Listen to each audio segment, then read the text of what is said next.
great environment. I don't think you could ask for more out of the fans and how this place felt when the game started. And you knew how this was going to look. You really did. Poor Chrest, to walk out there under those conditions when somebody clearly had something going on that's really the worst thing for you as a coach, to have to go watch a kid go through that and come out of the game. And I hope he's okay. I have no info yet on what's going on. Clearly something was. And managing that, we did the best we could to manage that game for the better part of 8 innings. And I think even though it was a difficult loss, and clearly Florida played a nice game with quality arms, every mistake we made, we paid for it. We had counts, 0-2 and 1-2 count, 2-2 counts where we got burned a little bit. And the pitch execution is the most important part of what's going on. And there were some really good pitches. Like, we punched guys out and got out of some jams. I think Manka, the big punch out, Joe Charles, I'm probably forgetting somebody in there with all that was going on. But we managed the damage relatively well. That game could have gotten away from us. So I was pleased with some of the responses on the mound, even though it wasn't good enough. Like, there were a lot of mistakes, and we're trying to get balls in that are not in, and you're trying to get secondary pitches under the zone, and they're not. So that showed. Gage Harrelson, great at bats, battled, and there weren't enough quality at bats to string together, and their arms adjusted. It seemed like when our guys started to sniff it out, they did a nice job of getting off the fastball a little bit and going to their secondary stuff, and they played a better ball game. And some of the young guys that have experienced this for the first time, I think they can carry a lot out of this experience, especially at the plate, to understand some of the things we're working on and trying to do to manage that caliber of arm better than we did tonight. I thought Farouk played a nice game. The play up the middle I thought was just a phenomenal play early in the game. And Gage Harrelson, the diving catch, he continues to amaze out there with the range and the ability to close on the ball. But we were not the better team tonight. Florida played a better game. It seemed like the first time you guys really went up against consistent velocity.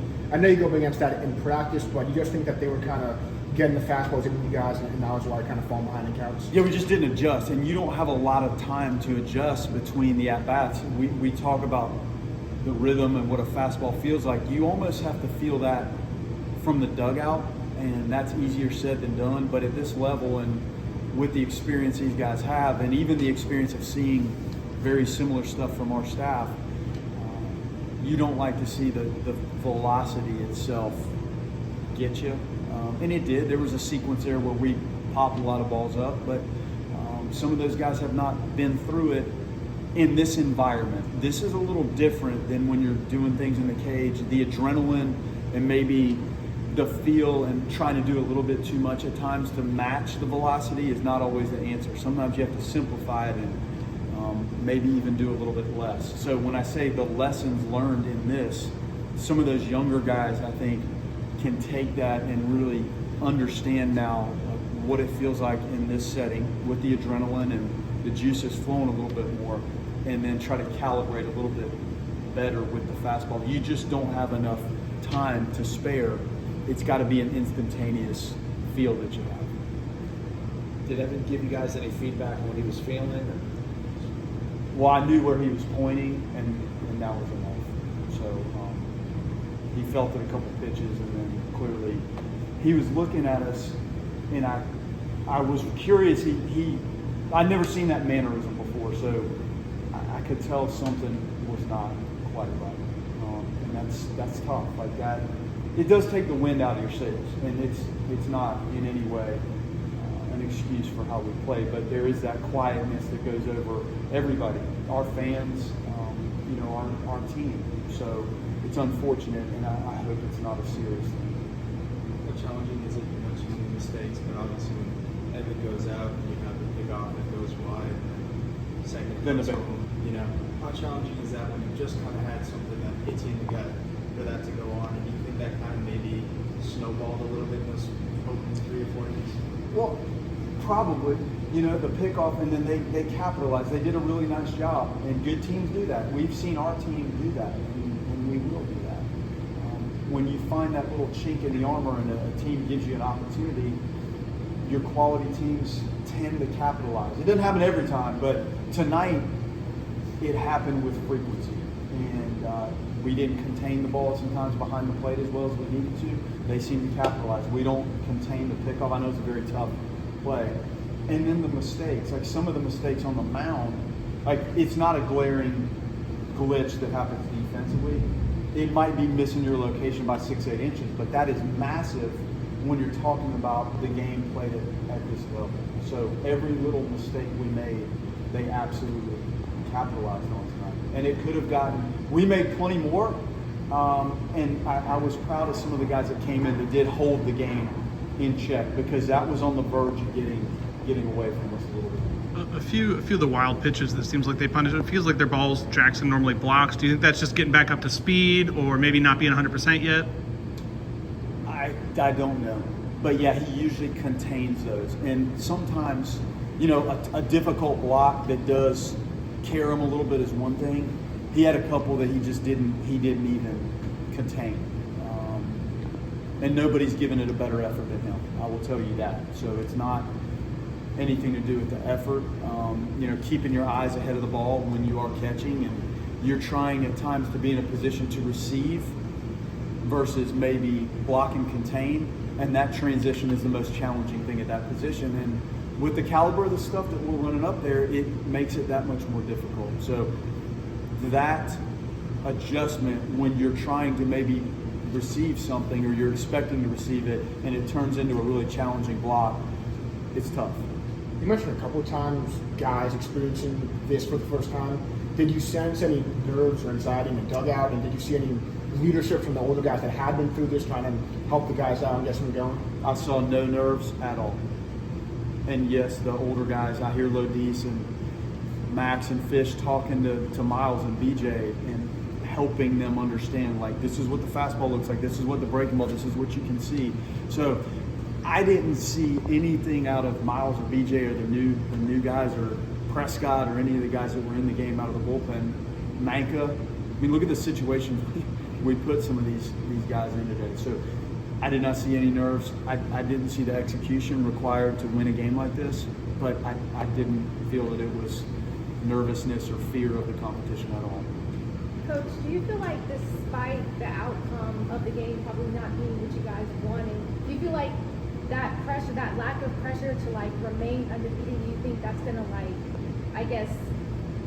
help kind of relieve some of the pressure off heading into ACC play this weekend? That's pretty cool pressure to have.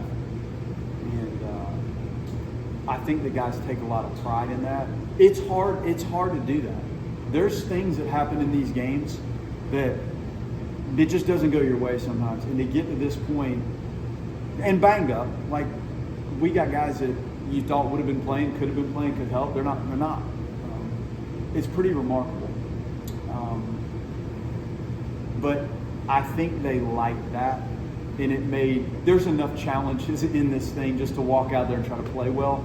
But to extend that and keep that going is really neat. And I did not ever realize as a coach that would be something that I liked and looked forward to, but I did. And it's unfortunate that I guess we're out of that now and there may be one team remaining. Hard to do. It's hard to win 4 in a row, 3 in a row.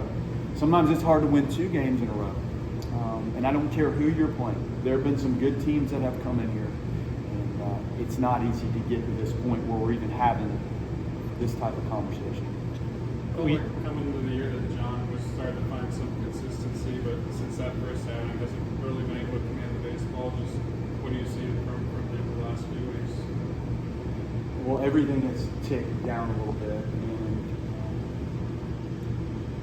I think at times he's not out in front enough on some of the secondary pitches. That's what I saw in the last outing. This one today was so quick, and I was trying to get ahead of it. It was hard for me to unpack the hit by pitches, I guess, and did the one get the guy in the foot or not? It's tough to say, but the other one was nowhere near. I think that was a fastball.